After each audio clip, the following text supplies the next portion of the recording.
badan ini akan terus didatangi dengan rezeki jika kita terus memancarkan sifat ketuhanan. Ya, ingat itu kata-kata saya. Jangan lagi kita memancarkan sifat hewan dan sifat setan. Jangan sedikit pun kita punya prasangka tidak baik sama orang. Ya. Waspada boleh, waspada itu harus, tapi prasangka jangan. Ya, itu maksudnya. Seperti itu. Jadi ketika mau selalu beruntung, ketika selalu ingin berlimpah ruah rezeki, ya jaga badan ini jangan sampai mengeluarkan energi yang negatif. Cinta kasih keluarkan terus, ya seperti itu. Tidak akan kita susah. Karena apa? Orang makrifat tidak ada ketakutan, kegelisahan, kekhawatiran di dalam diri mereka. Itu orang makrifat. Itu para wali-waliullah. Ya. Nah, kita seperti apa? Ayo kita belajar bersama.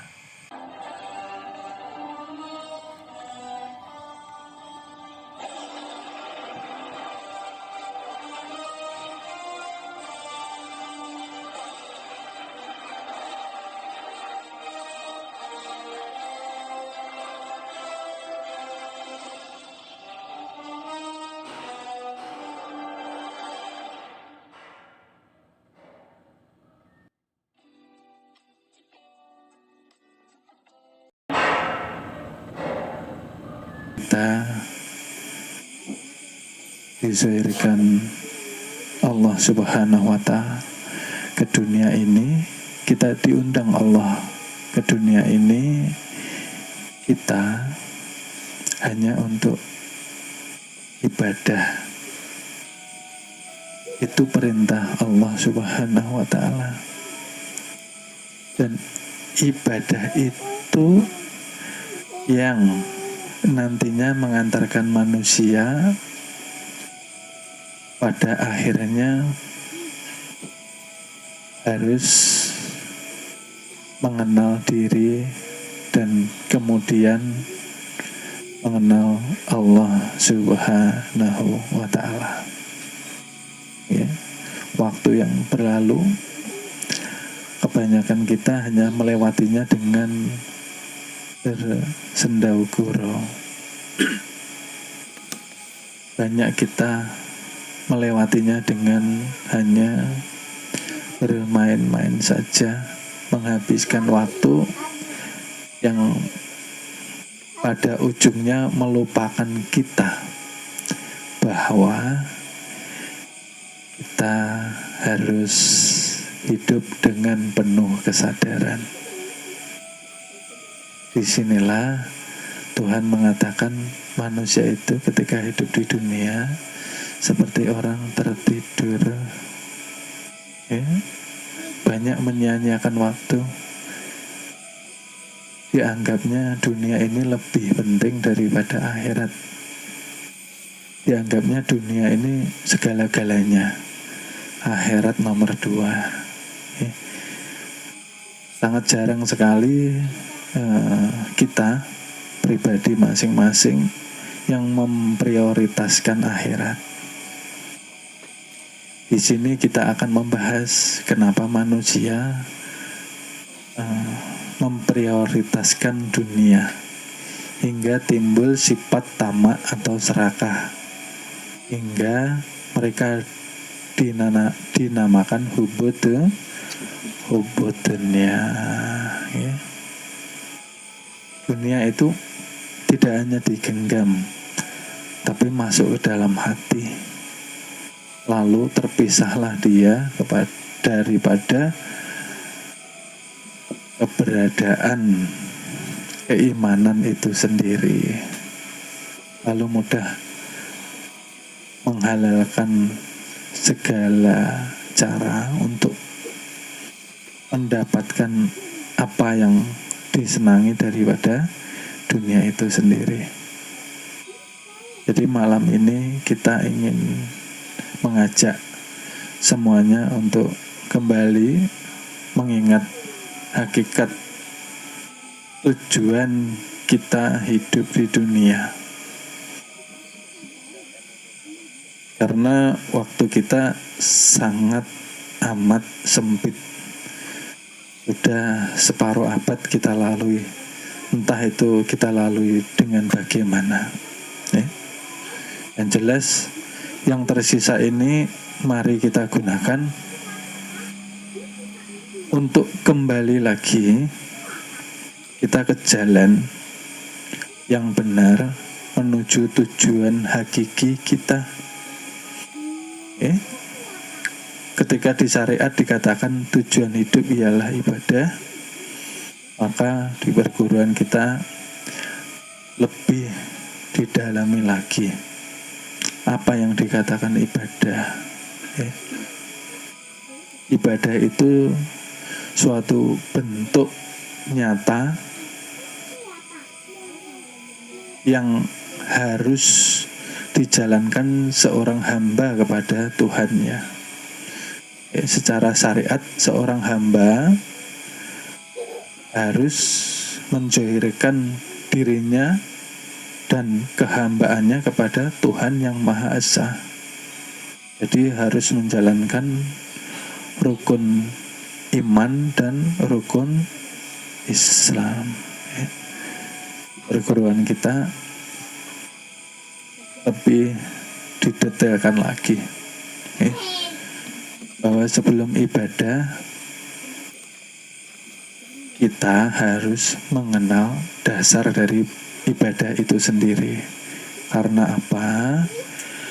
Ketika kita ibadah tanpa pondasi, maka ibadah kita tidak akan diterima oleh Allah Subhanahu wa Ta'ala.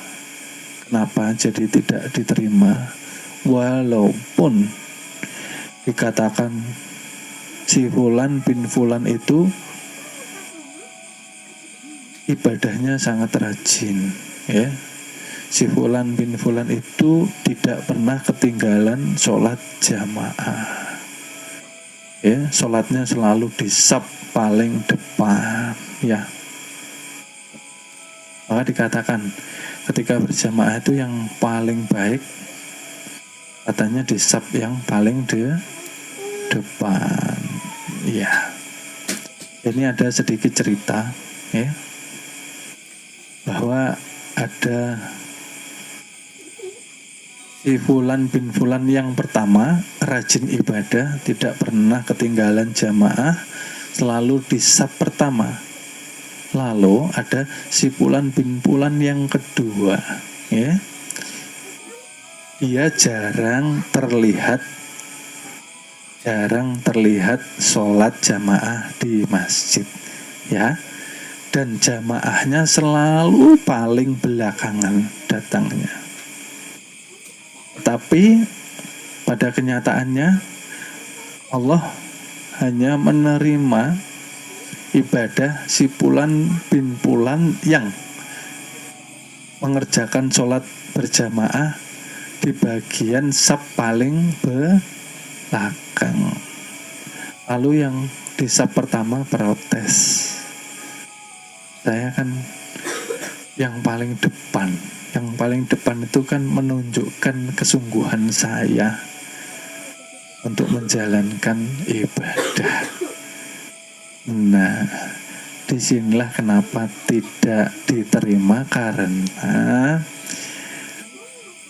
yang di saf paling pertama tadi dia merasa dia yang bisa sholat, dia yang merasa paling baik amalannya, dia yang merasa bisa takbir, bisa ruku, bisa sujud, dan yang di saf paling belakang tadi kebetulan si Fulan ini tadi wali yang tersembunyi, dia pun tidak tahu jika dia itu wali, maka dia kenapa tidak mau di saf paling depan? Karena malu sama Tuhan, malu aku, sholat paling depan, sedang amal ibadahku masih banyak yang kurang, dosaku masih banyak, badanku masih kotor, malu kalau sholat paling depan. Maka saya sholat di belakang saja. Dan si Fulan bin Fulan ini yang kebetulan dia wali, dia sudah mengenal diri. Pun setelah itu dia mengenal hakikatullah. Oleh sebab itu dia merasa tidak mampu berjalan ke masjid sampai berjamaah, sampai berdiri paling belakang safnya tanpa dikehendaki Tuhan. Nah, disitulah kita bisa mengambil contoh bahwa sebanyak apapun amalan kita, sebaik apapun ibadah kita, ketika kita masih merasa itu pekerjaan kita, tidak akan diterima walaupun 70 tahun lamanya tanpa cacat, sirna tiada gunanya, karena itu masuk ke dalam kategori syirik khafwi atau syirik yang tersembunyi, merasa bisa, artinya belum panah kepada 7 sifat. Maka kita ini diajari harus mempanahkan diri kepada 7 sifat. Jangan lagi merasa engkau yang berkuasa, jangan lagi engkau yang merasa berkehendak. Ayo kita rasakan. Jangan lagi engkau yang merasa hidup, jangan lagi engkau yang merasa berilmu, diresapi satu-satu, jangan lagi engkau yang merasa berucap, jangan lagi engkau yang merasa melihat, mendengar, Ketika kita sudah belajar mempanahkan diri kepada 7 sifat, artinya kita ini penumpang, kita ini tiada. Kalau sudah tiada, maka kemarin sudah saya katakan, jasad ini bukan milik kita. Berhati-hatilah, semua akan dihisab.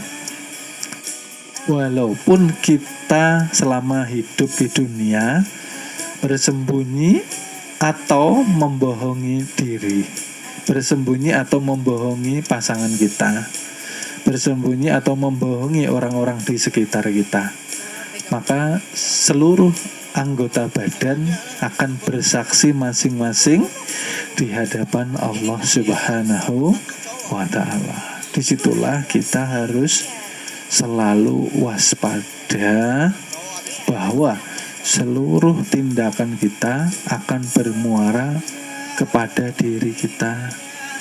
Disitulah kita hidup harus berhati-hati. Kita harus mengerti tujuan hidup kita di dunia ini, karena ketika kita lupa tujuan hidup di dunia, maka kita pasti akan lupa kepada Allah Subhanahu wa Ta'ala.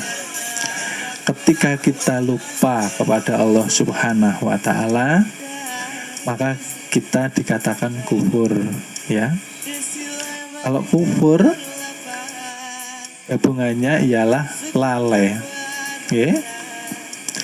Kalau kufur, lalai, lupa, itu kita akan diliputi dengan nafsu syaitan dan mohon maaf, akan kami lanjut ke episode berikutnya. Terima kasih. Mudah-mudahan kita mendapatkan keberkahan dengan wasilah junjungan Nabi besar Nabi Muhammad Sallallahu Alaihi Wasallam. Mudah-mudahan kita dikumpulkan di surga bersama junjungan Nabi besar kita, Nabi Muhammad Sallallahu Alaihi Wasallam. Amin amin ya robbal alamin.